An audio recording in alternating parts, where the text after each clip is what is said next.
అన్న నమస్తేనా. నమస్తే అండి. సంవత్సరం కాంగ్రెస్ పరిపాలన ఎలా అనిపించిందన్న రేవంత్ రెడ్డి గారి పరిపాలన? మాకైతే ఏమంత మంచిగా అనిపించలేదు. ఓకే, అంటే ఏం నచ్చలేదు, అసలు ఏ సమస్యలు ఉన్నాయి? మా గతం నుంచి వచ్చే రైతు బంధు పూర్తిగా బంద్ అయిపోయి ఇప్పటివరకు ఏం రాలేదు. ఓకే, 2 టర్మ్లు అయిపోయింది. అంతకుముందు కేసీఆర్ ఇచ్చిన అమౌంటే ఇచ్చిండ్రు, మళ్ళీ కొత్తగా ఏమి ఇవ్వలేదు. మరి నేను రుణమాఫీలు చేస్తా, రైతు బంధు చేస్తా, సన్న బియ్యానికి బోనస్ ఇస్తా అని చెప్పుకుంటే ఓట్లేశారు కదన్న. బోనస్లు ఇవ్వలేదు. రుణమాఫీ అంటే ఒక 10 to 20% అయ్యింది. ఓకే, పూర్తి స్థాయిలో ఇంకా జరగలేదు. పూర్తి స్థాయి కాదు, 80% కాలేదు, ఎవరికి కాలేదు. కొంతమంది 2 lakhs అబ్బో ఉంటే కూడా 40,000 ఎక్స్ట్రా ఉందనుకో, 40,000 కట్టించింది మా నాయనదే. అవి కట్టించిన తర్వాత ఉన్నాయి మాఫీ కాలేవు, ఇవి కట్టిన అక్కడ మళ్ళీ ఇవ్వలేదు. ఓకే, మొత్తానికి ఇస్తానని అయితే రాలేదు, ఇప్పుడు రాలేదు, రుణమాఫీ రాలేదు. ఇది పక్కన పెడితే నిన్న కాక మన లగచర్ల ఇష్యూ అనేది మనకి బాగా వేయలేదు. రైతులు తీసుకెళ్లి అరెస్ట్ కూడా చేయడం జరిగింది.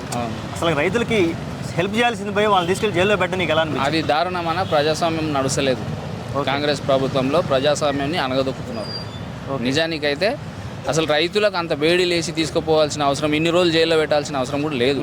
వాళ్ళ క్రిమినల్సా లేకపోతే? వాళ్ళ క్రిమినల్స్ కాదు, ఇంకోటి ప్రభుత్వమే అట్లా చేస్తున్నప్పుడు కనీసం కోర్టులన్నా కొంచెం వ్యతిరేకించి ఇట్లా ప్రభుత్వం ఇట్లా చేయకూడదు అని ఆ రైతులకి తొందరగానే ఆ రోజే బెయిల్ ఇచ్చి పంపించేది ఉండే. ఇన్ని రోజులు జైల్లో పెట్టడం కోర్టులు కూడా తప్పే చేసినాయి అన్న. న్యాయం అయితే లేదు. పెద్ద పెద్ద కేసుల్లో సెలబ్రిటీలకి రిమాండ్లు ఇచ్చేసి వాళ్ళకి ఒకటే రోజులు ఇచ్చారు. ఇప్పుడు అల్లు అర్జున్ మొన్న ఇచ్చారు కదా, నైట్ పట్టుకున్నారు, నైటే బెయిల్ కూడా ఇచ్చారు. ఏమంటే టైం లేక పొద్దున వదిలేనేమో కానీ నైటే ఇచ్చారు.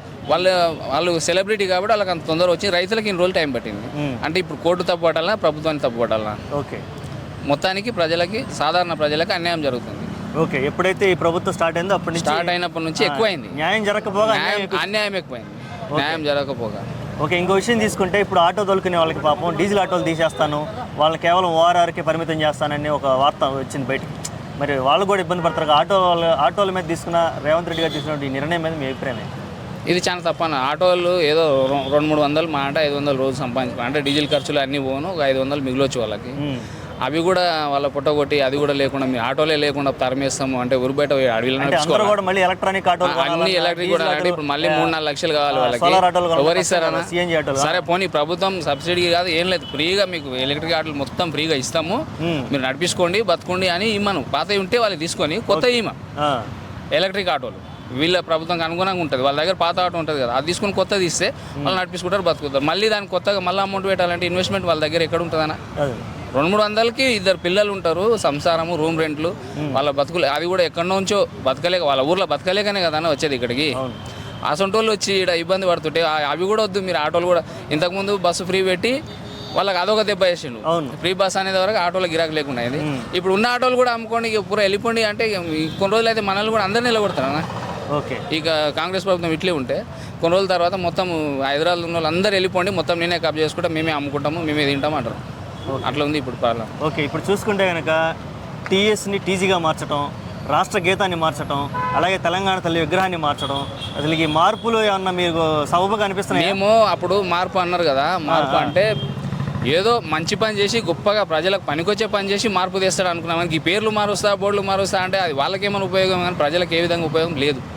ఈ బోర్డులు మార్చి విగ్రహాన్ని మార్చినంత మాత్రం ప్రజల గుండెలకి వెళ్ళి తెలంగాణ మీద ప్రేమ పోదు, అది ఎట్లయినా ఉంటుంది. వీళ్ళు విగ్రహం మారుస్తా, ఈ టీజీ మారుస్తా, టీఎస్ని టీజీ చేస్తా అన్నంత మాత్రాన పెద్ద మార్పు ఏం రాదు. అది మార్పు కాదు. మార్పు అంటే ఒక సాధారణ పౌరుడు యథార్థంగా హాయిగా నేను బతకగలుగుతారా, నా ప్రభుత్వం నాకు కొంచెం సహాయం చేస్తుంది, నా సాయంతో నా కష్టంతో నేను బతకగలుగుతా అనే నమ్మకం ఇవ్వాలి. ఆ నమ్మకం ఇవ్వలేకపోయిండు, ఫెయిల్ అయిండు.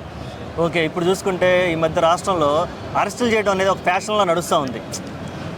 ఏదైనా చూసుకుంటే పట్నం నరేంద్ర రెడ్డి గారిని, అలాగే అల్లు అర్జున్ని, తర్వాత నెక్స్ట్ కేటీఆర్ గారిని ఈ రేసు కేసులో అరెస్ట్ చేస్తా అంటున్నారు. అసలు ఈ రేస్ కేసులో ఇప్పుడు ఈ రేసు అనేది, ఫార్ములా ఈ రేస్ అనేది ప్రపంచానికి మనం పరిచయం చేసింది తెలంగాణని. అటువంటిది అందులో 700 కోట్ల రూపాయల వరకు ఆదాయం తీసుకొచ్చి పెట్టింది.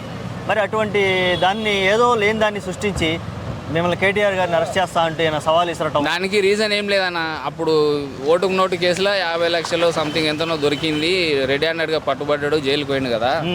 అప్పుడు జైల్లో 30 రోజులు ఎంత ఉన్నాడు కదా.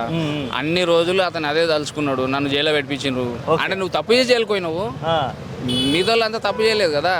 కాకపోతే అతని దృష్టిలో కక్ష ఎట్లా మొదలైందంటే నన్ను జైల్లో పెట్టిన కదా, నేను గెలిచినాక నేను వచ్చిన తర్వాత ప్రతి ఒక్కరిని ఏదో రీజన్, ఆ రీజన్ లేకపోయినా సృష్టించి తయారు చేసి జైల్లో పెట్టిద్దాము, అదే ప్రయత్నం అంతే తప్ప వేరే ఏం లేదు.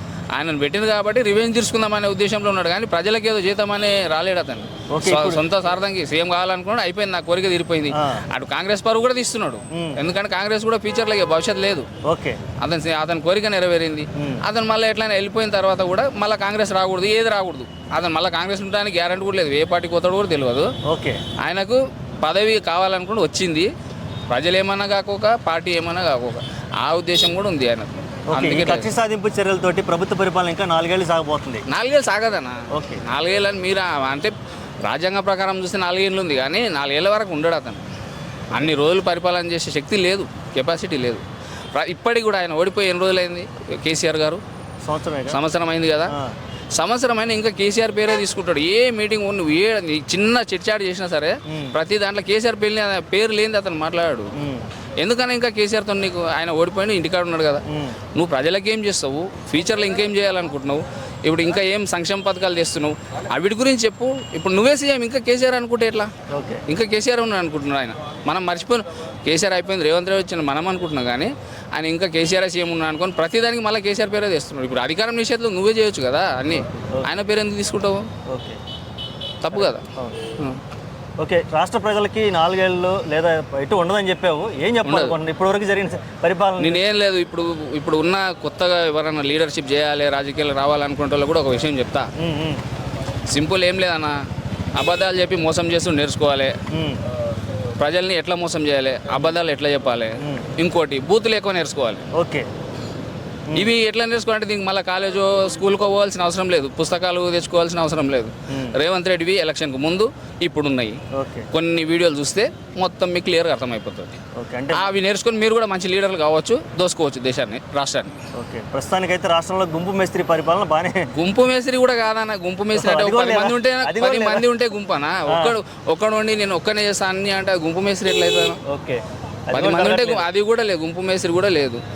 1 మ్యాన్ షో, ఒక్కడే మొత్తం నేనే చేస్తా, నేను చెప్పిందే వినాలి అందరూ. అది పద్ధతి కాదన్న. ప్రజల అభిప్రాయం ఏముంది? ఈరోజు ఏ ఊర్లో పోయినా ప్రతి ఒక్కరు పింఛన్లు డబల్ చేస్తున్నాడు. ఏడుందన్న పింఛన్లు 4,000 చేస్తా అన్నాడు. ఇప్పుడు 12 నెలలు, 1 ఇయర్ అంటే 12 నెలలు కదా, ఇంకో 2,000 ఒక్కొక్క మనిషికి 24,000 బాకీ పడ్డాడు ఇప్పుడు. అవన్నీ ఇవ్వాలి, ఇప్పుడు బాకీ పడ్డాడు, మాకు పబ్లిక్కి బాకీ పడ్డాడు. మరి ఇచ్చిన మాట రైతు బంధు 10,000 బిచ్చం ఇస్తున్నాడు కేసీఆర్, నేను 15,000 ఇస్తా అన్నాడు. మరి ఆ 10 కూడా ఇస్తలేడు కదా ఇప్పుడు. మరి మొత్తం బాకీ కదా, మాకు బాకీ పడ్డట్టే కదా, ఇవన్నీ ఇవ్వాలి కదా. అవి ఇవ్వకుండానే పేపర్లో నేను మొత్తం రైతు రుణమాఫీ మొత్తం చేసిన పెద్ద యాడ్ ఇస్తాడు. అన్ని ఇచ్చిన, నేను 2 లక్షల కొలువులు ఇచ్చిన అంటాడు, లేకుంటే 2 లక్షలు అనలేడు కానీ ఎంతనో సంథింగ్ ఎన్నో కొలువులు ఇచ్చిన అన్నాడు. అవి మునిపించిన నోటిఫికేషన్లు అని వీళ్ళు అంటారు. ఇక మొత్తం మీద అన్ని జూటా చెప్పాలి, పబ్లిక్ని మోసం చేయాలి, దోసుకోవాలి, ఇక వాళ్ళ పొట్ట నింపుకోవాలి. అన్న కేసీఆర్ 7 లక్షలు అప్పు అన్నారు. అది మొన్న ఆర్బీఐది రిపోర్ట్ చూస్తే 3,80,000 చిల్లర ఉంది, 3,80,000 కోట్ల చిల్లర అప్పు ఉంది 10 సంవత్సరాల పాలనలో. ఆ 3,80,000 కోట్లకు కూడా మనకి ఒక ఇది మనదేమంటారు ట్యాంక్ బండ్ దగ్గర కట్టించింది సచివాలయము, ప్లస్ బిల్డింగ్, సచివాలయం బిల్డింగు, అంబేద్కర్ విగ్రహము, అమరజ్యోతి, ప్లస్ కాళేశ్వరం ప్రాజెక్ట్ ఉంది, రైతులకు రైతు బంధు ఉంది, పింఛన్లు తాగినాయి, ఫ్లైఓవర్లు వచ్చినాయి, మెట్రో వచ్చింది. ఇన్ని అభివృద్ధి ఉన్న 3,80,000 కోట్ల అప్పు తెచ్చినా ఇవన్నీ అభివృద్ధి చేసి ప్లస్ 2 సంవత్సరాలు కరోనా సీజన్, అంత ఇబ్బందుల్లో కూడా ప్రజలకు ఎక్కడ ఇబ్బంది కాకుండా ఆయన పరిపాలన చేసి కేవలం 3,80,000 కోట్లు మాత్రమే అప్పు. అది కూడా అప్పు కాదు, ఇన్వెస్ట్మెంట్ కేసీఆర్ ఎక్కిన తర్వాతే కదా తెలంగాణ ధాన్యాగారం అన్నారు, దేశంలోనే అత్యధికంగా రైస్ పండించిన రాష్ట్రంగా చరిత్ర సృష్టించింది. అది కూడా ఆ మొత్తం అమౌంట్ కూడా మొత్తం ఖర్చు కాదు, సగం ఇన్వెస్ట్మెంట్. దాని ద్వారా మళ్ళీ ఆదాయం వస్తుంది. అంత మంచి చేసిండు, 10 సంవత్సరాలకు అంతే అప్పు చేసాడు. నువ్వు వచ్చి 1 సంవత్సరం కాలే 1,30,000 కోట్లు చేసినావు అప్పు ఒకటే సంవత్సరం. అంటే ఈ లెక్కల 1:10. ఆయన 10 సంవత్సరాలకు 3,80 చేస్తే నువ్వు 1 సంవత్సరంలో 1,30 చేసినావు. నువ్వు 10 సంవత్సరాలు ఉంటే మమ్మల్ని 20 లక్షలు 30 లక్షల కోట్లు అంటే ఒకనొకని అసలు ఇక మాకేం మిగలదు. ఎవరికి ఉన్న పై మీద ఉన్న బట్టలు కూడా వదిలేసిపోవాలి. అటువంటి పరిపాలన ఉంది ఇది.